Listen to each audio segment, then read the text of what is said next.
Sie täuschen sich alle, die glauben, dass auch nur ein Riss in das Gefüge unserer einzigen Bewegung gekommen sei. Sie steht fest, so wie dieser Block hier. Hitler y los nacionalistas alemanes odiaban el Tratado de Versalles. Los alemanes lo ven y dicen, esto no es más que una humillación. Era un ambiente de revolución, de profunda insatisfacción, de inestabilidad, y parecía que el país estaba al borde del colapso. En ese clima de desesperanza y desesperación, Hitler prometió algo diferente. Hitler prometió que podría volver a hacer grande a Alemania y sacarla de la crisis económica. La mayoría de la gente lucha por sobrevivir y, por supuesto, como cualquier orador público realmente brillante, utilizará eso a su favor. Es como un director de...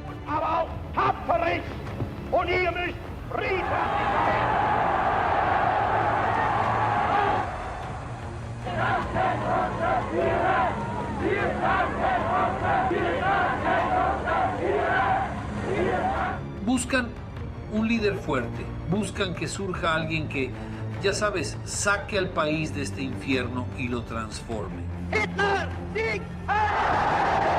Sieg! Sieg!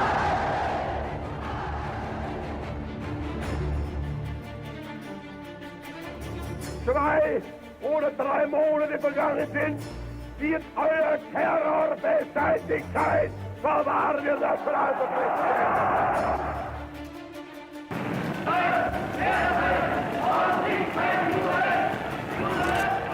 Decidido a finales de 1932 a aceptar no una vicecancillería, sino solo el cargo más alto, aclamó eso como la toma del poder por los nazis. Así que este fue su momento.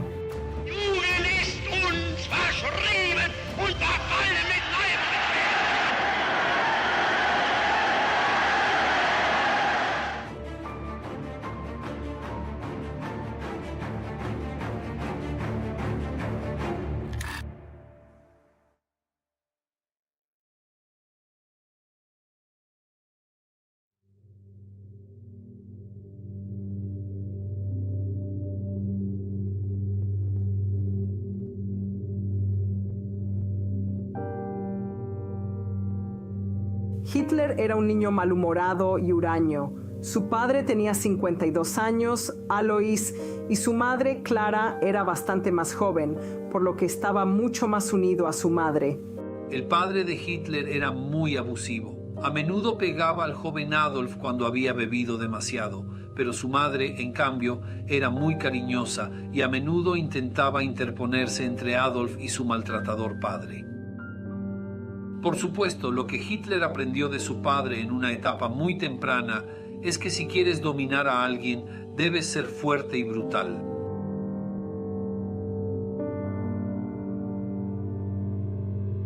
El padre de Hitler era muy estricto y autoritario, y quizás esto tuvo cierta influencia en el joven Adolf a medida que crecía. Hay un extracto en Mein Kampf en el que Hitler recuerda a su antiguo profesor de historia, un hombre llamado Leopold Pötsch, y el profundo efecto que sus clases tuvieron en el hombre que lideraría el partido nazi. Pötsch nació en lo que hoy llamamos Eslovenia, pero era un nacionalista que creía en una Alemania más amplia y despreciaba a los gobernantes de Austria-Hungría, los Habsburgo. Y lo que Pötsch expresa con frecuencia son sus opiniones políticas en el aula, y no hay duda de que están dando forma al propio nacionalismo de Hitler.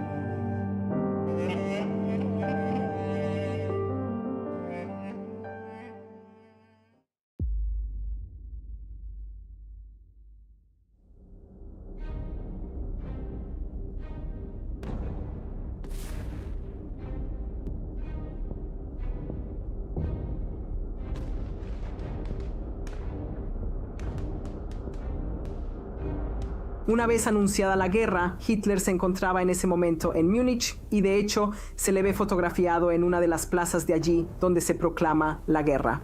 Y lo que hace es alistarse voluntario en el ejército bávaro. y se va y lucha, y está presente en la primera batalla de Ypres, está en la batalla del Somme, está en la batalla de Arras e incluso está en Passchendaele. Y en Somme es herido. Sí, así que tiene lo que la gente llama una buena guerra.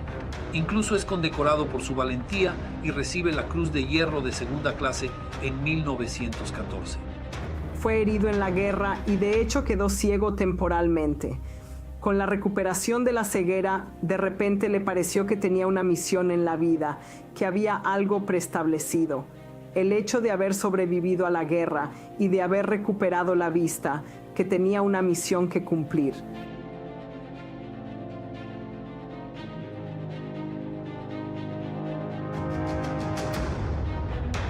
La experiencia bélica de Hitler realmente refuerza su sentido de patriotismo alemán. Y cuando Alemania capitula en 1918, en noviembre, él está increíblemente amargado. Y es esa amargura que realmente va a empezar a formar su ideología política. Hitler culpó de la pérdida de la Primera Guerra Mundial a lo que él llamaba los criminales de noviembre, aquellos que habían firmado el armisticio en nombre de Alemania. Así que, en realidad, creía que si se hubiera permitido al ejército alemán continuar en el campo de batalla, habrían ganado. Y de aquí surgió este mito de la puñalada por la espalda, que el ejército había sido apuñalado por la espalda, y esto se hizo muy popular entre la derecha alemana y los grupos paramilitares, y así sucesivamente. Los responsables fueron personas como Hitler, afirmaciones de judíos y marxistas, y básicamente cualquiera que hubiera firmado el armisticio que puso fin a los combates.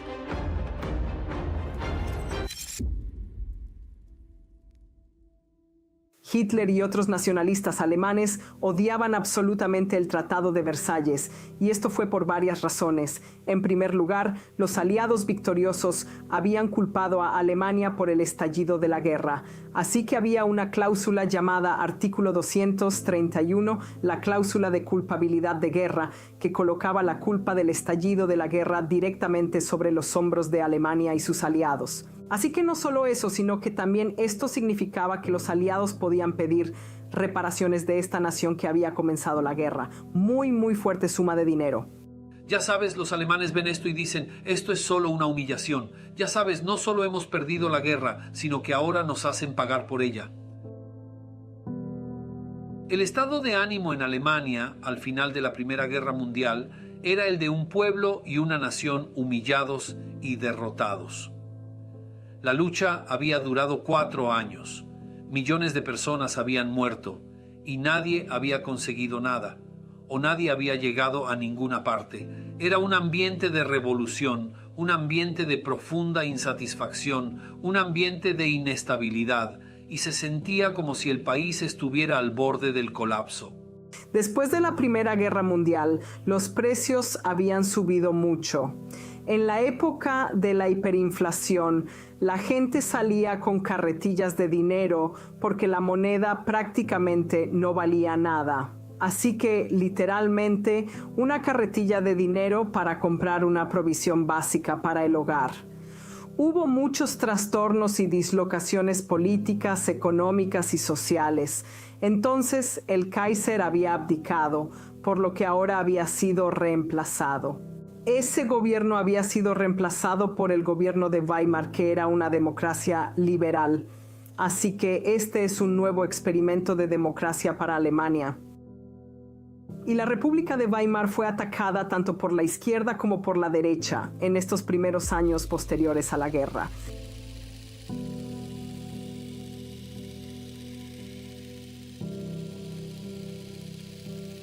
En julio de 1919, Hitler consigue un nuevo trabajo. Y esto es realmente crucial, uno de los primeros pasos que lo llevará al poder y lo que es nombrado para convertirse en un agente de inteligencia para una unidad de reconocimiento del ejército alemán. Y lo que se le pide que haga es influir en otros soldados, pero también lo que se le pide que haga es infiltrarse en los partidos políticos. Y uno de los partidos que Hitler se le pide infiltrarse se llama el Partido Obrero Alemán. Así que Hitler se convirtió en líder del partido en julio de 1921, así que bastante pronto todavía. Y estaba decidido a tratar de hacer crecer ese partido y, por supuesto, con el tiempo convertirlo en un partido que le permitiera llegar al poder. El partido cambió su nombre de Partido Obrero Alemán a Partido Nacionalsocialista Obrero Alemán. Y hubo cambios muy importantes que Hitler hizo en este primer momento. Uno de ellos fue la introducción de un ala paramilitar, por lo que la SA, el Sturmabteilung o las tropas de asalto. Y esto era importante porque todos los otros partidos tenían su propia organización paramilitar. Y en segundo lugar, que el partido tuviera su propio periódico, el Völkischer Beobachter o el Observador del Pueblo. Y de nuevo, esto era importante porque marcaba la llegada del partido. Todos los demás partidos tenían su propia prensa. Los discursos de Hitler son realmente vitriólicos, pero son muy eficaces y atraen a audiencias regulares. Lo que ha encontrado, tiene este don para hablar, es un demagogo natural y es realmente bueno en el uso de temas populistas. Y etiquetó chivos expiatorios por perder la guerra. Ya sabes, lo que sea, judíos, comunistas, cualquiera que Hitler odie, dale un momento y él los atacará. El carisma de Hitler y su capacidad para hablar también, para atraer realmente a una multitud y atraer la atención hacia el partido, hicieron que su papel fuera crucial, incluso desde una fecha temprana.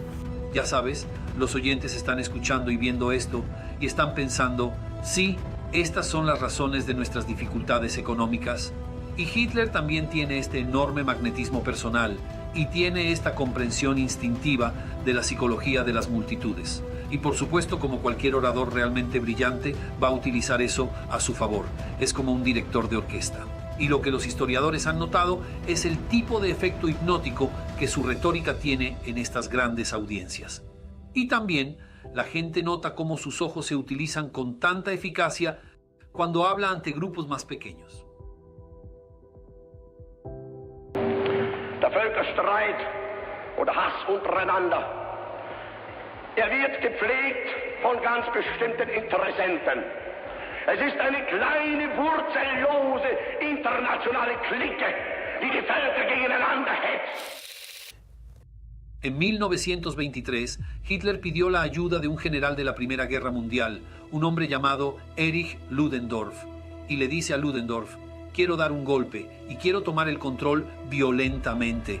Y esto se conoce como el putsch de la cervecería. En sus primeros años, cuando dirigía el partido nazi, Hitler era un gran admirador de Mussolini.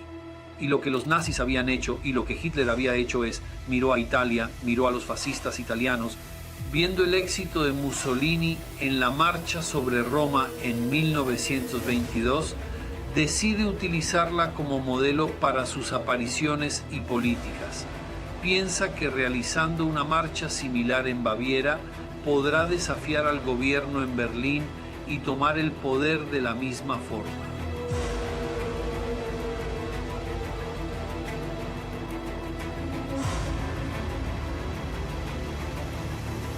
Mientras que Hitler había tenido cierto apoyo entre las Fuerzas Armadas y entre las clases altas que le habían hecho creer que esto podría ser posible, la verdad es que lo había sobreestimado.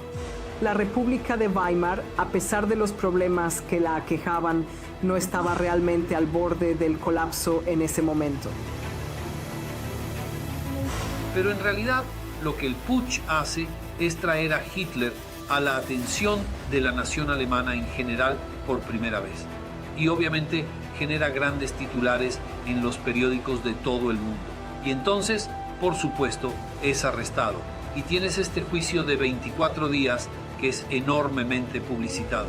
Y lo que un juicio hace es este proceso llamado blowback, dando a Hitler una plataforma para expresar su vil ideología a la nación.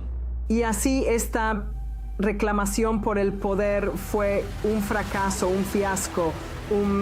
Hitler terminó siendo arrestado junto con muchos de sus seguidores y fue encarcelado.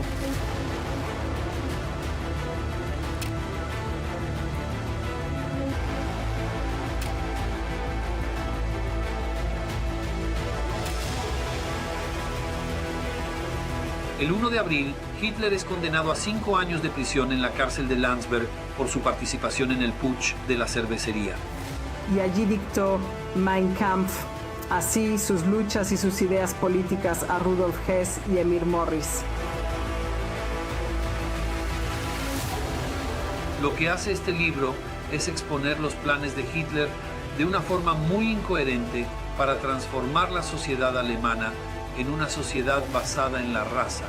A lo largo del libro se equipara a los judíos con gérmenes y se los presenta como los envenenadores internacionales de la sociedad.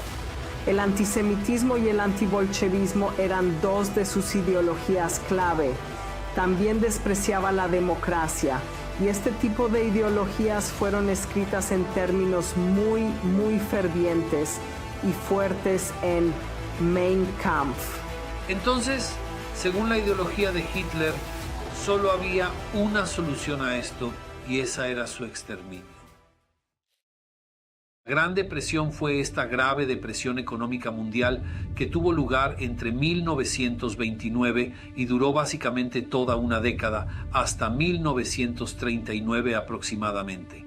Lo que vio fue una gran caída en los precios de las acciones en los Estados Unidos. Y usted ve básicamente un cataclismo económico en todo el mundo. Hitler y el partido nazi se prepararon para aprovechar la emergencia. La emergencia es algo grande para ellos porque con su política extremista pueden decir, oh, tenemos la solución, y van a utilizar esto para ganar apoyo para su partido. Y lo que también prometen hacer es simplemente barrer el Tratado de Versalles y dicen, vamos a fortalecer la economía y vamos a proporcionar puestos de trabajo.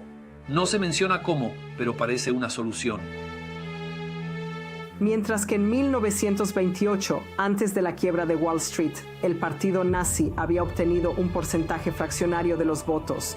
En las elecciones de julio de 1932, el partido nazi obtuvo más del 37% de los votos. Esto lo convirtió en el partido más grande de Alemania. Por lo tanto, ahora era un partido a tener en cuenta. Por lo tanto, era en realidad una relación bastante simbiótica. Era una especie de calle de doble sentido en la que la población daba una gran cantidad de consentimiento y apoyo a estas dictaduras. La razón del éxito en las urnas fue que el partido nazi parecía ofrecer algo a todo el mundo. Para los jóvenes era un partido de dinamismo y juventud. Para los ancianos y pensionistas que habían visto sus ahorros diezmados de la noche a la mañana. Podía atraer a los viejos, podía atraer a hombres y mujeres, incluso de todas las clases sociales. Así que atrajo el apoyo de la aristocracia. La clase media, por supuesto, era la mayor parte de su voto, pero también una cuarta parte de los trabajadores alemanes votaban al partido nazi en ese momento. Pero ciertamente en los primeros años en que estuvo en el poder y parecía que la economía iba bien. Usted sabe, la mayoría de la gente en Alemania, creo que es justo decir, realmente le gustaba Hitler. Y pensaron que, en realidad, él está transformando nuestra nación.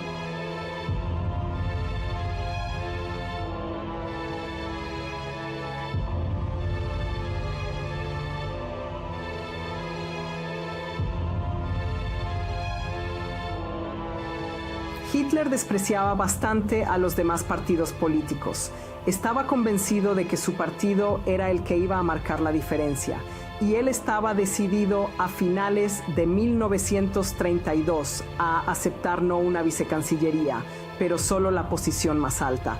Estaba decidido y sin compromisos a ser canciller de Alemania, y cuando Hindenburg le ofreció este cargo, lo aclamó como la toma del poder nazi. Así que este fue su momento. El 27 de febrero de 1933 se incendia el edificio del Reichstag.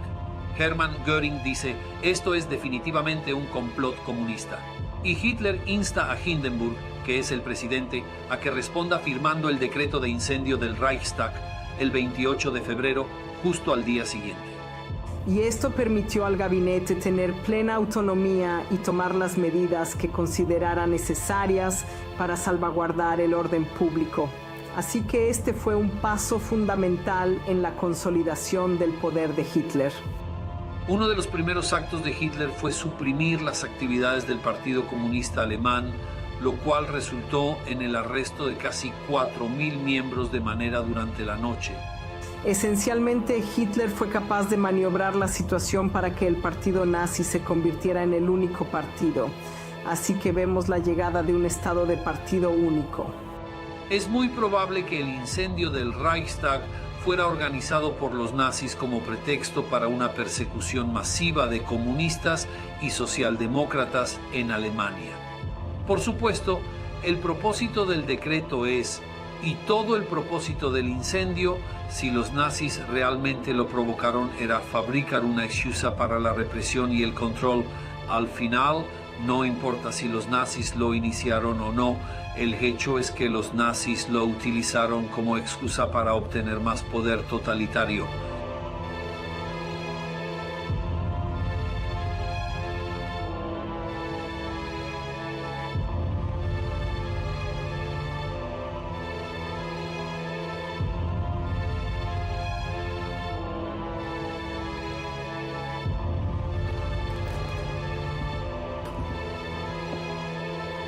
Höre Adolf Hitler!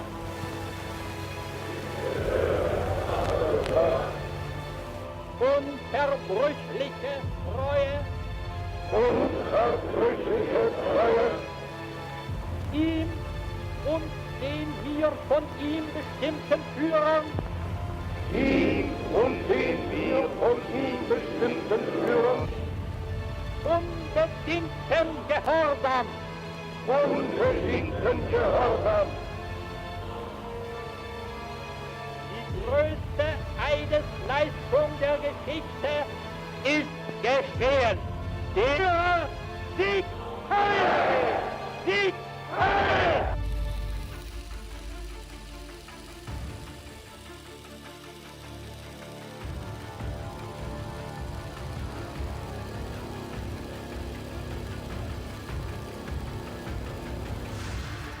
La creación de un enemigo era muy importante y podía ser un enemigo interno o un enemigo externo o ambos. Después de que Hitler llegó al poder, la vida de Alemania a los judíos empeoraron gravemente. Los judíos de Alemania iban a sentir todos los efectos de algo más de 400 decretos y reglamentos que restringían todos los aspectos de su vida pública e incluso de su vida privada. En los primeros días y semanas tras la llegada de Hitler al poder, se boicotearon las tiendas y negocios judíos. También se introdujo una cláusula aria en la ley de la función pública que eliminó a los funcionarios judíos de sus puestos de trabajo. Todo ello en los primeros meses. En las semanas y meses siguientes, los judíos alemanes fueron quedando cada vez más aislados y excluidos de una profesión tras otra. En 1935 se aprobaron las leyes raciales de Nuremberg, que definen a los judíos no por sus creencias religiosas, sino por su linaje ancestral. Y lo que estas leyes también hacen es formalizar la segregación de los judíos de la llamada población aria de Alemania. Es básicamente la creación de los judíos como extranjeros internos, si se quiere. A mediados de la década de 1930, la maquinaria de propaganda alemana estaba muy ocupada publicando propaganda antisemita, entre otros tipos de propaganda. Así, Der Stürmer de Julius Streicher publicó mucho material antisemita. Pero lo mismo ocurría en el Ministerio de Propaganda en cuanto a carteles y pancartas, y con el paso de los años, también películas antisemitas, propaganda radiofónica y propaganda en la prensa. En su mayor parte, muchos alemanes aceptaron las leyes de Nuremberg, en parte porque la propaganda nazi había logrado influir en la opinión pública y fomentado la creencia general de que los judíos eran una raza aparte. Y también nadie quería oponerse al régimen porque eso significaba que te exponías al acoso o, peor aún, a ser arrestado por la Gestapo. Y mucha gente simplemente mantenía la boca cerrada. El antisemitismo no era nuevo para Hitler. Quiero decir, él había estado expresando muy públicamente y albergando opiniones realmente antisemitas. Desde que los nazis publicaron su programa de 25 puntos allá por 1920. Las leyes de Nuremberg marcaron un momento muy significativo en la historia del Tercer Reich y en la escalada antisemita del Tercer Reich. Und wenn die jüdischen Zeitungen heute glauben, auf versteckte Drohungen durch die nationalsozialistische Bewegung einschüchtern zu können, wenn sie heute glauben, unsere Notverordnungen umgehen zu dürfen, sie sollen sich hüten. Einmal wird unsere Geduld zu Ende sein und dann wird den Juden das freche Lügenmaul gestopft werden. En la noche del 9 al 10 de noviembre de 1938, Goebbels, el ministro de propaganda, desató un pogrom. Así que este fue un ataque a gran escala a la vista del público judío alemán. Un diplomático alemán llamado Ernst von Rath es asesinado. Es asesinado por un judío polaco de 17 años, nacido en Alemania, llamado Herschel Greenspan. Y eso es utilizado como pretexto por los nazis para llevar a cabo una de sus acciones más infames. La Noche de los Cristales Rotos fue un punto de inflexión decisivo en la política antisemita nazi. Hitler siempre había, desde Mein Kampf, hablado de su odio a los judíos. Y aquí Goebbels le había presentado algo que le agradó mucho porque fue retratado como esta respuesta espontánea de la población alemana, aunque, por supuesto, fue muy y cuidadosamente orquestada desde arriba y por Goebbels. Y sin embargo, esto era algo que encajaba muy bien con la visión del mundo de Hitler. Kristallnacht, o la Noche de los Cristales Rotos, fue toda una serie de acciones repulsivas contra los judíos en pueblos y ciudades de Alemania. Judíos golpeados, judíos asesinados, sinagogas incendiadas, tiendas y negocios judíos vandalizados y destrozados. Decenas de miles de hombres judíos fueron llevados a campos de concentración y unas 91 personas fueron asesinadas en el transcurso de esa noche. Sabes, fue una noche realmente horrible. Y el mundo lo miró y se dio cuenta de que esto era resultado del nazismo.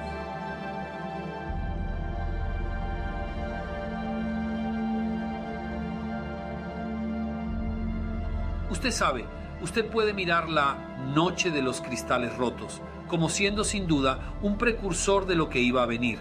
Y eso, por supuesto, fue uno de los episodios más oscuros de la historia humana.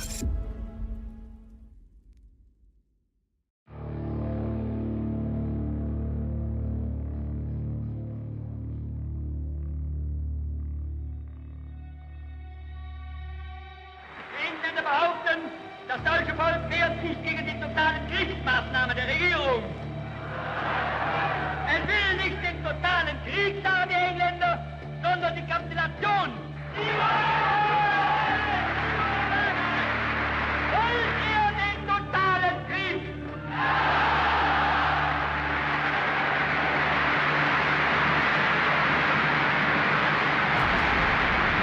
Wollen wir ihn, wenn nötig, totaler und radikaler, als wir ihn uns heute überhaupt erst vorstellen können.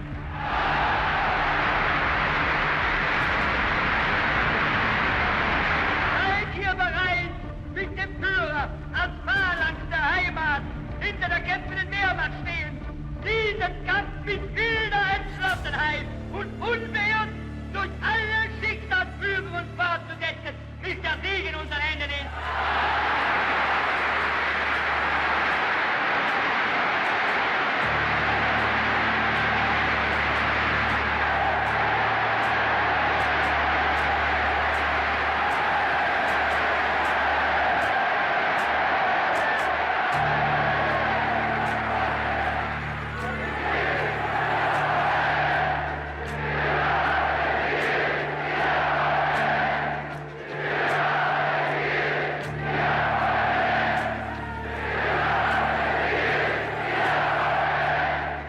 A lo largo de los años 30 había destrozado el Tratado de Versalles, una cláusula tras otra, había conseguido lo que quería sin necesidad de recurrir a la guerra. Así, en 1938 consiguió su Anschluss, su unión con Austria. A continuación, tomó los Sudetes y luego el resto de Checoslovaquia. Y luego llega a este punto en septiembre de 1939, donde hace su ataque a Polonia. Fue en ese momento que entraron en guerra. Esta era una guerra que Hitler quería, era un agresor declarado. Había conseguido todos sus objetivos hasta entonces sin necesidad de ir a la guerra, y sin embargo fue este momento el que desencadenó la Segunda Guerra Mundial. Hitler creía que este grave descenso del nivel de vida en Alemania era el resultado de una crisis económica que solo podía detenerse realmente mediante una agresión militar. La población alemana mostró alguna resistencia a la guerra. Sin embargo, los éxitos de la política exterior de Hitler durante los años 30 fortalecieron su posición como líder infalible y fomentaron un culto alrededor de él. Los primeros meses de la guerra fueron muy exitosos para Alemania, con el relámpago Blitzkrieg en Polonia y rápidos triunfos en el oeste. Mussolini observa el progreso de Hitler con en realidad bastantes celos. Él es un poco amargo, para ser honesto, ¿sabes? Y a medida que ve cada nueva victoria alemana, se pone más y más lívido. Y él está empezando a expresar la esperanza de que tal vez los alemanes se ralentizará, o van a tener una derrota, o algún tipo de revés, y que le hará sentirse un poco mejor. Ya sabes, no nos gusta cuando nuestros amigos tienen demasiado éxito, y esto es lo que está pasando aquí. Pero Alemania, por supuesto, solo avanza hacia el oeste, ¿sabes? Y no solo toma todos los Países Bajos, sino que incluso toma Francia. Y cuando Francia está al borde del colapso, Mussolini sintió que no podía retrasarlo más. Entonces, el 10 de junio de 1940 hay esta fatídica declaración de guerra.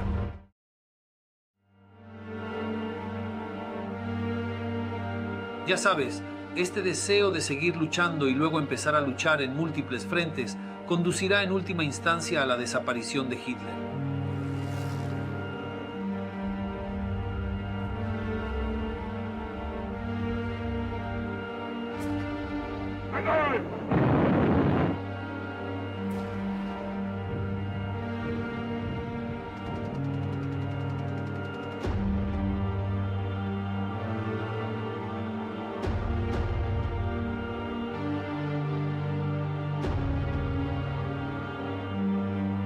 Si Hitler se hubiera detenido después de conquistar con éxito Francia y los Países Bajos y no hubiera decidido en junio de 1941 que iba a invadir este país realmente muy grande llamado Rusia, podría haber permanecido en el poder.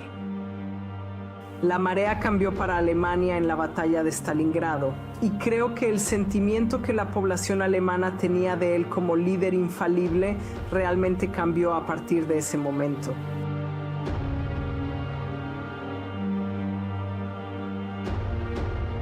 Esta es una guerra que Hitler ha librado durante demasiado tiempo y la libra hasta la muerte, y la libra hasta la muerte del pueblo al que supuestamente ama, y ya no lo ama al final de la guerra. Y dice que básicamente el pueblo alemán no lo merece, el pueblo alemán no merece a Alemania, y todos deben luchar hasta la muerte porque básicamente no merecen estar vivos porque le fallaron. Pensamiento narcisista clásico: el mundo es para él y él no está ahí para el mundo. Así que en este punto, después de Stalingrado, el culto al líder había disminuido un poco. Él había creado este mito de las hordas soviéticas y este gran enemigo soviético hasta tal punto que por miedo y por desesperación, tanto el ejército como el frente interno realmente trabajaron hasta el amargo final antes de capitular.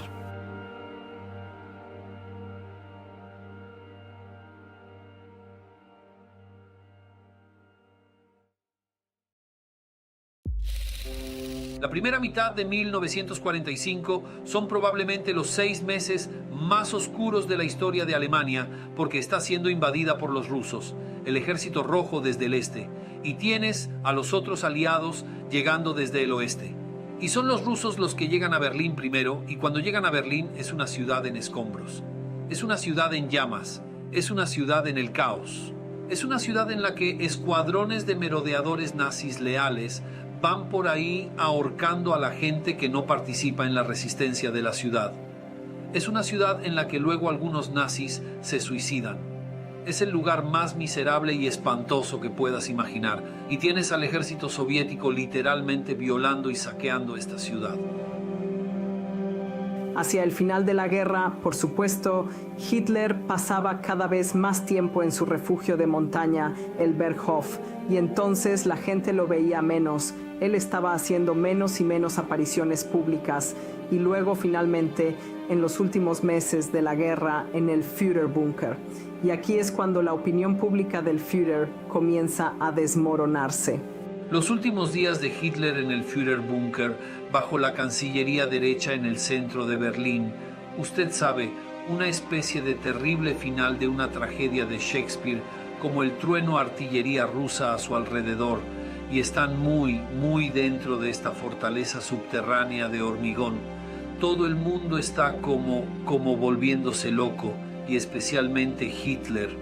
Hitler y los dirigentes nazis se sentían cada vez más desesperados a medida que las fuerzas aliadas avanzaban cada vez más cerca de Berlín. Sin embargo, en esa desesperación estaban aún más decididos a luchar hasta el amargo final y a llevar a la nación con ellos.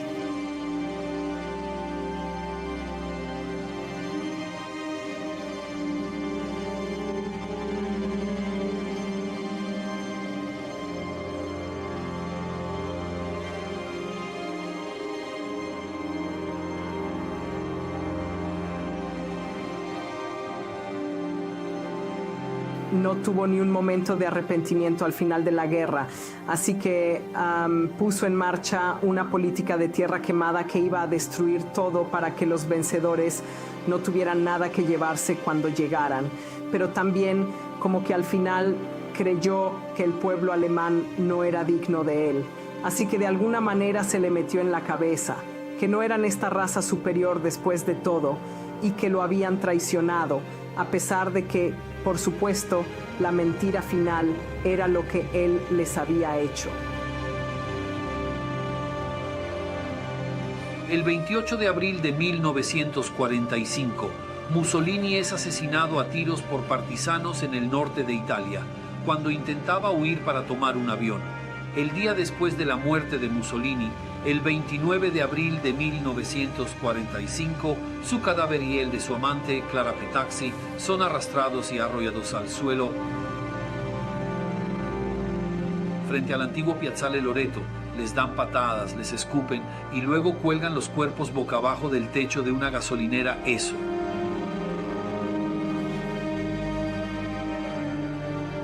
Y luego los cuerpos son apedreados. Es decir, es un abuso sin fin de estos cadáveres por los civiles.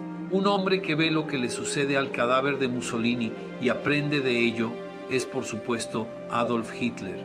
Y es el abuso del cadáver de Mussolini lo que lleva a Hitler a tomar la decisión de suicidarse unos días después.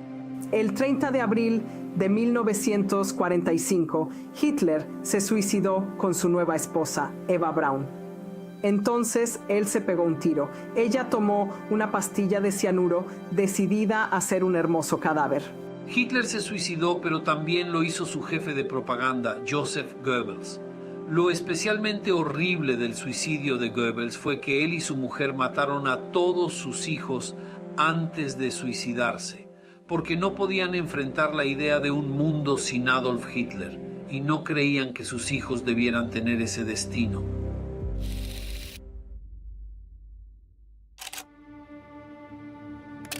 El antisemitismo personal de Hitler llegó a traducirse en política de Estado, y a medida que pasaban los años, las políticas se hacían cada vez más radicales. La solución final a la cuestión judía es una especie de frase horrible si se quiere, pero ese era el tipo de nombre oficial para el asesinato de todos los judíos que los nazis podían tener en sus manos. Y no solo se limitó al continente europeo.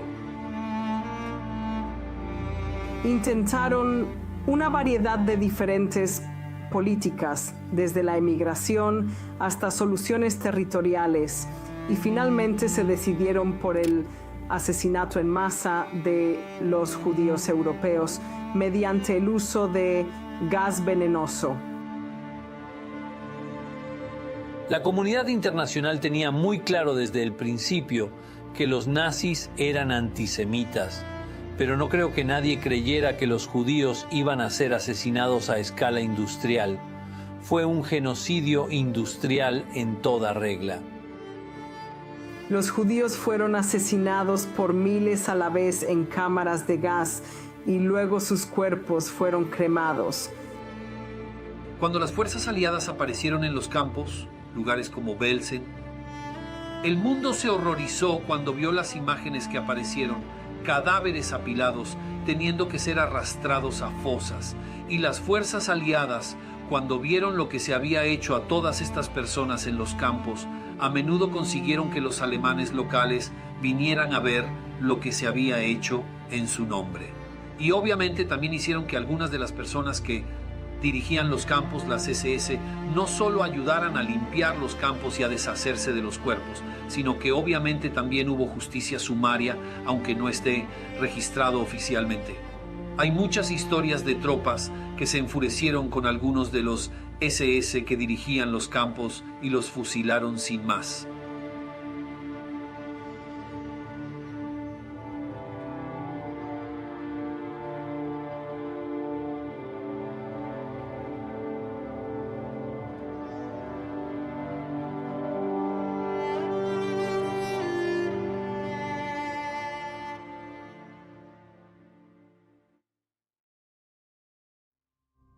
La cuestión de cuánto sabían los alemanes sobre lo que le había ocurrido a la población judía es muy compleja. Ciertamente sabían que sus compatriotas judíos estaban desapareciendo, que se los estaban llevando. Creían que se los llevaban, como de hecho creían algunos de los propios judíos que se los llevaban a trabajar al este. Durante la guerra se filtraron noticias de gente que había escapado de algunos campos. Se tomaron fotografías aéreas de lugares como Auschwitz, así que a mediados de la guerra el mundo en general tenía una muy buena idea de que esta matanza se estaba llevando a cabo a escala industrial. Sí, algunos rumores circularon de los soldados de permiso y otras informaciones se filtraban al Reich, pero la población alemana estaba ocupada enfrentándose a su propia guerra, lidiando día a día con el curso de la guerra, los bombardeos aliados, el racionamiento, la escasez de alimentos. El pueblo alemán tardó mucho tiempo en aceptar lo que se había hecho en su nombre. Creo que muchos alemanes durante la guerra tenían algo más que una idea, pero no creo que supieran el grado de salvajismo de lo que ocurría detrás de esos kilómetros y kilómetros de alambre de púas. Hubo una política deliberada por parte de los nazis de que este exterminio tuviera lugar no en suelo alemán, así que estos campos de exterminio estaban todos en Polonia, así que estaban fuera de la línea de visión directa de la población alemana. Además de lugares como Auschwitz, que eran relativamente fáciles de mantener en secreto. Lo que la gente también sabía de las tropas que regresaban del frente, y especialmente del frente oriental, eran los Einsatzgruppen y los equipos móviles de matanza. Escuadrones que iban detrás de las líneas alemanas, matando a cualquiera que consideraran enemigo del Tercer Reich, como judíos, comunistas, etc. Y los Einsatzgruppen mataron a millones de personas, y era imposible mantenerlo en silencio. Así que, una vez más, había cierto conocimiento, pero limitado, sobre el alcance de lo que el régimen nazi estaba poniendo en marcha en términos de este genocidio que estaba teniendo lugar en los campos de exterminio. Cuando los alemanes se dieron cuenta de lo que los nazis habían hecho en su nombre, tardaron mucho tiempo en asimilarlo. Si nos fijamos en las encuestas de opinión pública realizadas en los años 40 y 50 en Alemania, todavía quedaba mucho afecto residual por el nazismo. Se sentía que era algo que había hecho a Alemania grande de nuevo. Era algo que había hecho que las cosas se movieran y se hicieran. Sí, había habido excesos, el pequeño asunto del Holocausto claramente, pero la gente, algunas personas en Alemania, estaban dispuestas a decir: si podemos divorciar la parte del genocidio del nazismo, ¿es tan malo el nazismo? Así que todavía había este tipo de... No estoy diciendo que todos los alemanes, quiero decir, pero la minoría de los alemanes seguían siendo afectuosos hacia el nazismo y hacia Hitler. Pero creo que sí, en última instancia, cuando se demostró lo malvado que era el nazismo y el pueblo alemán lo apreció plenamente, entonces sí, creyeron que Hitler no lo era.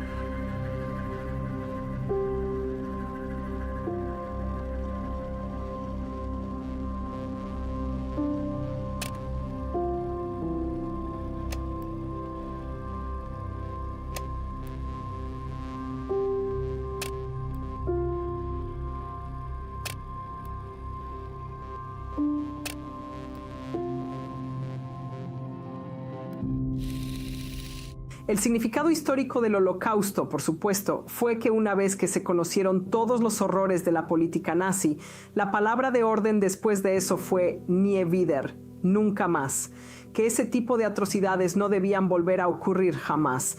Y sin embargo, en el periodo posterior a 1945, es decir, hasta finales del siglo VI y principios del VI, hemos visto cómo seguían produciéndose genocidios.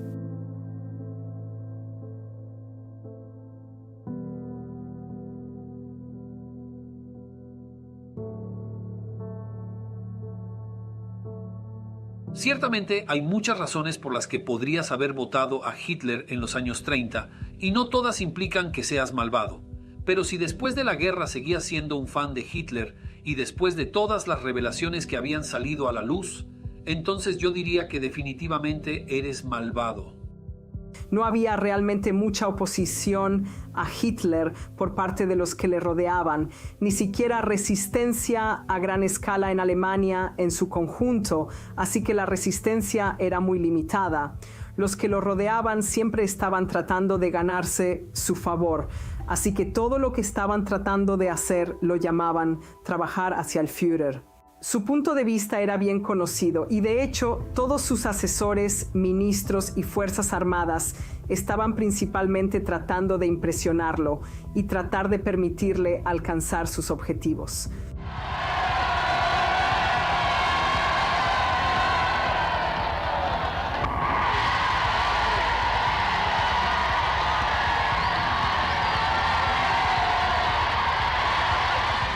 En cierto modo, Hitler hizo trampa suicidándose.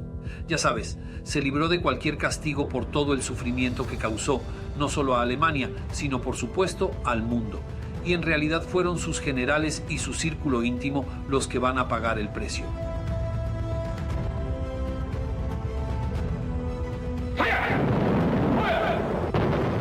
Armas alemanas. Bombas alemanas. In diesen 13 Jahren haben sie auf allen Gebieten jammervoll versagt.